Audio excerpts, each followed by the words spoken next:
की चर्चा का विषय है युवा नैतिकता। श्रोताओं, कार्यक्रम की शुरुआत में करूंगी स्वामी विवेकानंद के सपनों का युवक कैसा हो। मुखमंडल तेजस्वी हो, वाणी ओजस्वी हो, शरीर में शक्ति हो, मन में उत्साह हो, सद्बुद्धि और विवेक हो, हृदय में करुणा हो, मातृभूमि पर प्रेम हो, इंद्रियों पर संयम हो, मन जिसका स्थिर हो, आत्मविश्वास दृढ़ हो, इच्छा शक्ति प्रबल हो, साहसी शूर वीर हो, सिंह जैसा निर्भय हो, लक्ष्य जिसका ऊंचा हो, सत्य जिसका ईश्वर हो, जीवन में अनुशासन हो, मधुर प्रेममय वाणी हो, संपूर्ण जगत कुटुंब हो, गुरुजनों पर सम्मान हो, माता पिता पर श्रद्धा हो, मानवीय संवेदना हो, दीन दुखियों का मित्र हो, सेवा में सदा तत्पर हो, ईश्वर में भक्ति हो, अचल देशभक्ति हो, जीवन पूर्ण नैतिक हो,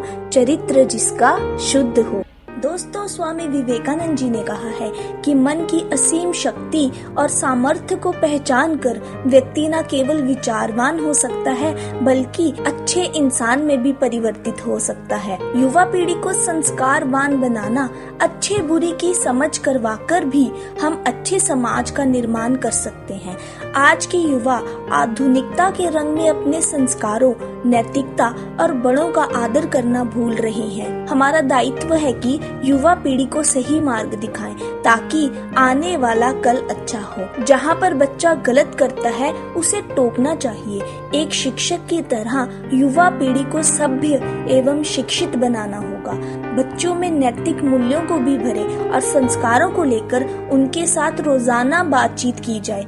रोजाना अगर संस्कार की बात होगी तो बच्चे स्वयं ही नैतिक मूल्यों व संस्कारों के प्रति सजग रहेंगे, जिससे हमारा दायित्व भी पूरा हो जाएगा। अच्छे संस्कार होंगे तो अच्छे व बुरे में फर्क का भी पता लग सकेगा। युवाओं को ईमानदार और मेहनती होना चाहिए क्योंकि राष्ट्र की उन्नति उनके हाथों में है।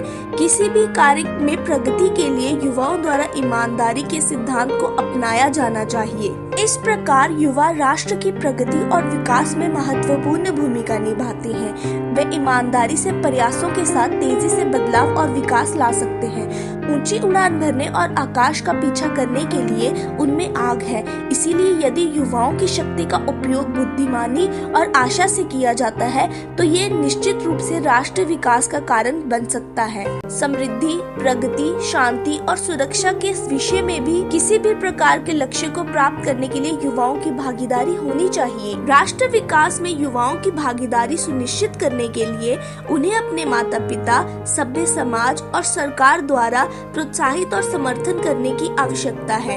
युवाओं को गुणवत्तापूर्ण शिक्षा, रोजगार के अवसर और सशक्तिकरण प्रदान करना राष्ट्र की प्रगति और विकास को प्राप्त करने के लिए प्रमुख कारक है।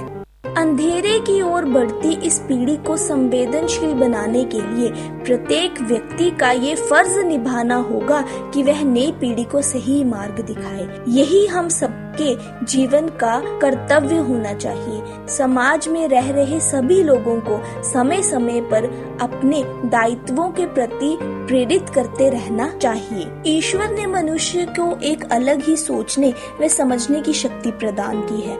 अगर हम संस्कारों व नैतिकता को छोड़कर संस्कार विहीन होने लग जाएंगे तो मनुष्य वह पशु में क्या अंतर रह जाएगा। हमारा यह फर्ज बनता है कि भटके हुए को अच्छे आचरण व स्नेह तथा दयालुता से उसे अच्छे मार्ग पर चलने के लिए प्रेरित करें।